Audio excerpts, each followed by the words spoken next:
Ma personne, aujourd'hui, on va parler de développement personnel et celui qui va nous servir de modèle, j'ai envie de dire, c'est Karamo Sangaré, coach en dev perso. Il fait un travail exceptionnel sur la toile et j'ai découvert un message que j'ai trouvé très pertinent de sa part que je souhaite partager avec toi dans cette vidéo. Donc, mets-toi dans un coin tranquille, écoute et on en reparle juste après.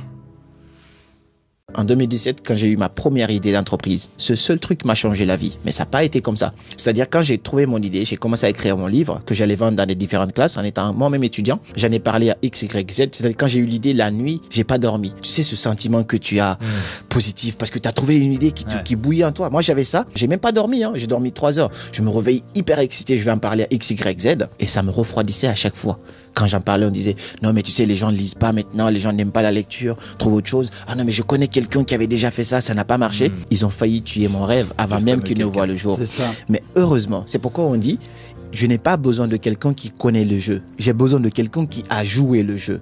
J'ai pas besoin de toi parce que tu connais des conseils. Est-ce que tu l'as fait? Non. Est-ce que tu as une expérience? Est-ce que tu as réussi ou échoué là-dedans? Même si tu as échoué, ça m'intéresse. Et j'ai lancé ce projet, j'ai vendu 10 000 exemplaires en 6 mois de ce guide. Donc là, j'ai compris qu'en fait, si tu n'as pas le bon entourage, soit tu décides de marcher tout seul, ou soit tu décides de créer un nouveau entourage. Et je peux garder des gens dans mon cœur sans forcément les garder dans ma vie. Donc, je t'aime, je t'adore, il n'y a pas de problème. Reste là-bas. Mais tu peux rester là-bas, il n'y a pas de problème. Okay. C'est très fort, hein? Très fort. Très fort. Donc, je l'ai découvert cette petite vidéo il y a un peu plus de 2 mois. Mais je me suis dit, ok, je me pose, je finis mes examens et après, je ferai ma petite vidéo, histoire de partager avec toi peut-être 3 leçons que j'ai découvertes en écoutant ce petit extrait afin qu'on puisse grandir ensemble. Donc, Karamo Sangaré, si tu le découvres au travers de cette vidéo, c'est un coach en développement personnel et il produit du contenu sur les réseaux sociaux, sur TikTok, là, exploser le game sur Facebook, là, exploser le game sur YouTube, là, exploser le game. Donc, autant te dire que ces contenus sont très enrichissants, comme tu peux le constater. Et aujourd'hui, j'ai jugé que ce serait important qu'on mette un peu plus de lumière sur ce gars que j'apprécie énormément et qui, je précise, il nous fait l'honneur de faire partie de nos invités d'honneur pour le compte du week-end de l'écrivain au Hilton le 29 juillet prochain à Paris. Donc, si jamais tu as toujours rêvé de le rencontrer pour échanger avec lui, c'est the place to be. Donc, vraiment un travail exceptionnel, quelqu'un de très simple. Voilà, vous savez, des fois, il y a une différence entre les réseaux sociaux et la vraie vie. Donc, après avoir échangé avec lui, c'est quelqu'un de vraiment simple, plus. Bref, maintenant que tout ceci est dit, on va rentrer dans le vif du sujet. Il dit quelque chose de fondamental dans sa vidéo qui est: je n'ai pas besoin de quelqu'un qui connaît le jeu, j'ai besoin de quelqu'un qui a déjà joué le jeu. Je répète, je n'ai pas besoin de quelqu'un qui connaît le jeu, mais j'ai besoin de quelqu'un qui a déjà joué le jeu. Tu sais, l'une des erreurs que beaucoup d'entre nous commettent lorsqu'ils ont un projet, lorsqu'ils ont un business qu'ils veulent lancer, lorsqu'ils ont un rêve qu'ils veulent accomplir, en général, on en commet 3. La première erreur qu'on commet, c'est la suivante. C'est d'en parler aux mauvaises personnes. Oui. Très souvent, lorsqu'on a un projet, tout de suite, au lieu d'aller s'adresser aux personnes qui ont déjà accompli, on va s'adresser aux personnes qui n'ont jamais rien fait, mais qui ont toujours un avis sur tout. Et qu'est-ce qui se passe? La plus belle femme ne peut donner que ce qu'elle a. Si tu vas voir quelqu'un qui n'a pas accompli, s'il n'a pas accompli, c'est qu'il y a forcément des raisons. Il doit avoir des blocages, il doit peut-être manquer de confiance en lui ou il a peur. Et c'est cette peur-là qu'il va te transmettre. Moi, que je me rappelle lorsque j'étais en classe lorsque j'étais en terminale et que je voulais présenter le concours d'entrée en faculté de médecine, j'en ai parlé à 2 types de personnes. Lorsque j'allais au foot, je ne voulais pas en parler au foot parce que je savais que ça ne servait à rien. Et quand on me demandait, Valérie, tu es en quelle classe? Je disais, je suis en terminale S. Et je disais on me demandait, qu'est-ce que tu veux faire après le bac? Je disais que je veux faire médecine. Tout de suite, ceux du foot me disaient, mais tu es sûr? La médecine, c'est super compliqué.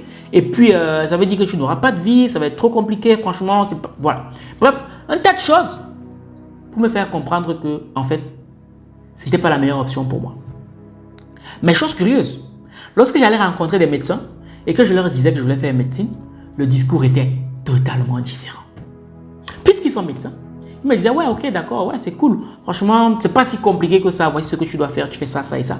Le discours était différent. parce que eux, ils étaient dans le métier, ils avaient suivi le processus. Donc ici, ce que Karamo essaie de te mettre en lumière, c'est que si jamais tu as un projet, il faut bien sélectionner les personnes à qui tu vas décider d'en parler. C'est très, très, très important.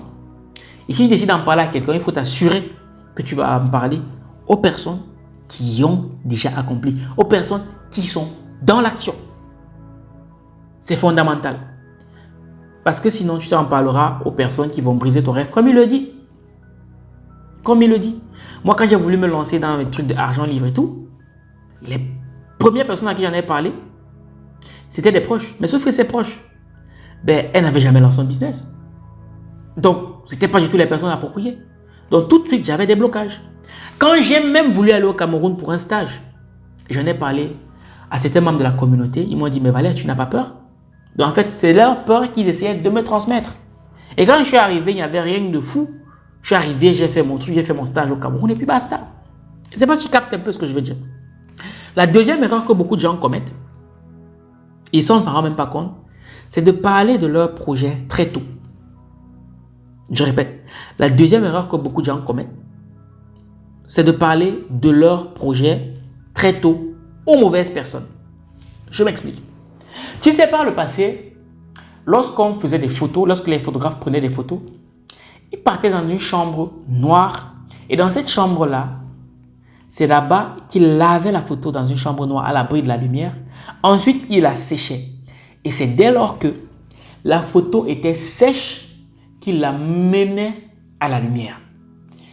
S'ils commettaient l'erreur de sortir, de mettre la photo à la lumière avant que la photo ne soit sèche, ça abîmait la photo. C'est la même chose avec tes projets. Avant d'en parler à qui que ce soit, rassure-toi que le projet est déjà ancré en toi, ton rêve est déjà suffisamment solide en toi, mais tu es en que peu importe ce que les gens pourront dire autour de toi, que ça ne puisse pas ébranler la confiance que tu as en ton projet avant d'en parler. Super important.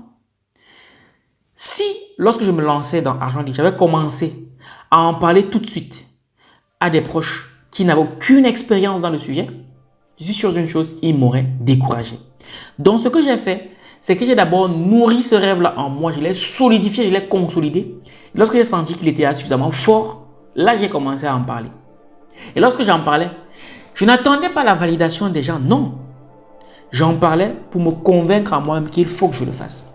J'en parlais juste pour me créer, pour créer ce que j'appelle une contrainte forte. Je prenais en fait un engagement public. Voilà.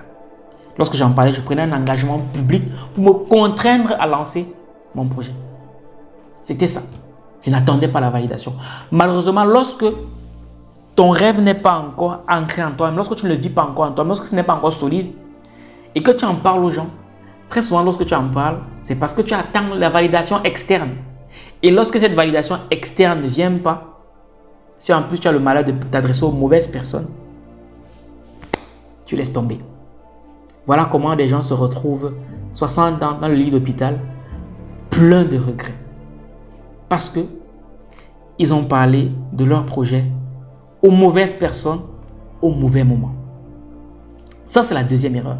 La troisième erreur que beaucoup de gens commettent lorsque ils ont un projet, c'est lorsqu'ils décident d'en parler à une figure d'autorité et qu'il prend l'avis de cette figure d'autorité comme agent comptant.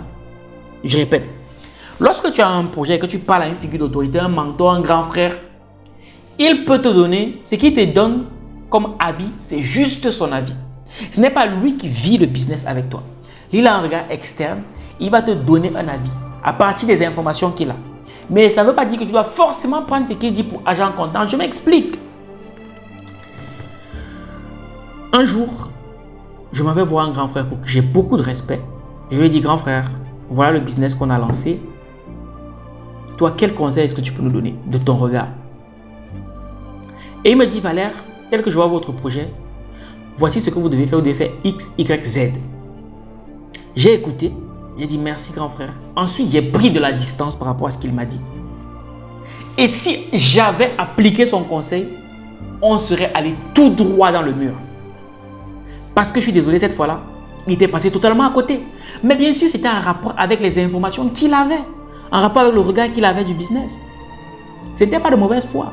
Mais pour cette fois-là, si on avait suivi son conseil bêtement, on serait rentré tout droit dans le mur. Donc c'est pour te dire que quand tu vas rencontrer un mentor, un grand frère, un aîné qui a de l'expérience dans un secteur d'activité, il ne faut surtout pas prendre ce qu'il te dit pour agent comptant. Surtout pas. Écoute et dis-toi, c'est son avis. Et maintenant, tu prends juste en compte son avis pour pouvoir peut-être mieux définir la direction que tu donnes à ton business ou à ton projet ou même à ta vie. Et c'est valable même pour les parents. C'est valable même pour les parents. Ce n'est pas parce que l'intention est bonne que le résultat sera forcément bon. Je répète, ce n'est pas parce que l'intention est bonne que le résultat sera forcément bon. Quand tu vas voir ton père ou ta mère, tu lui dis, ok, moi je veux me mettre en couple avec telle fille ou tel gars. Et elle te dit, non, ne te mets pas avec lui. C'est son avis. Écoute, prends de la distance, analyse et après tu pèses le pour et le contre. N'écoute pas bêtement et tu appliques, ça ne marche pas. Parce que les informations ou la réponse qu'elle te donne est en rapport avec les informations qu'elle a. Et très souvent, elle n'a pas toutes les informations. C'est super important de noter ça. Donc, ça me permet de raconter une anecdote.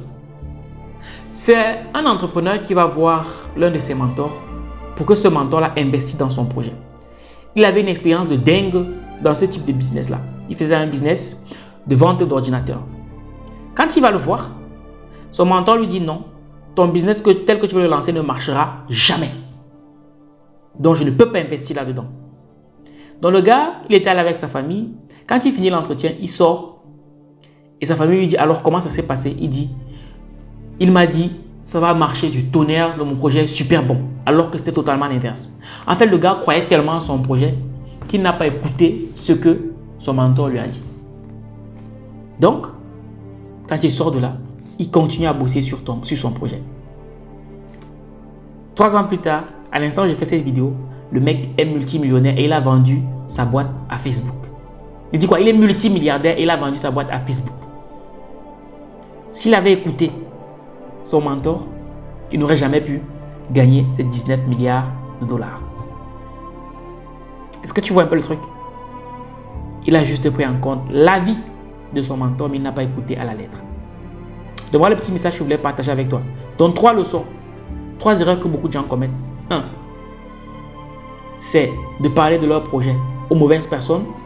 2. De parler de leur projet aux mauvaises personnes de manière trop précoce. Et 3. C'est de prendre un avis pour agent comptant. Donc ne fais pas cette erreur. Donc ceci dit, aujourd'hui j'aimerais te recommander 2 livres. 2 livres super importants qui vont booster ton mindset. Le premier livre, c'est le livre « Osez créer votre vie ». À ce jour, je crois que c'est l'un des plus beaux livres en termes de développement personnel que j'ai lu, de Hazara Abdouidi, disponible sur argentlivre.com. Et le livre de Fleury Ngong intitulé « Libérez votre plein potentiel », lui aussi disponible sur argentlivre.com, qui sera avec nous au week-end de l'écrivain à Paris, au Hilton. Un livre exceptionnel, une femme très inspirante. Et crois-moi, cette femme, quand tu la rencontreras, ce livre, quand tu le liras, créera un véritable shift dans ta vie. Cela étant dit, c'était Valère Bélias, le chercheur d'argent, et je te donne rendez-vous à ma prochaine vidéo. Minakano. Sur argentlivre.com, lisez et changez de vie.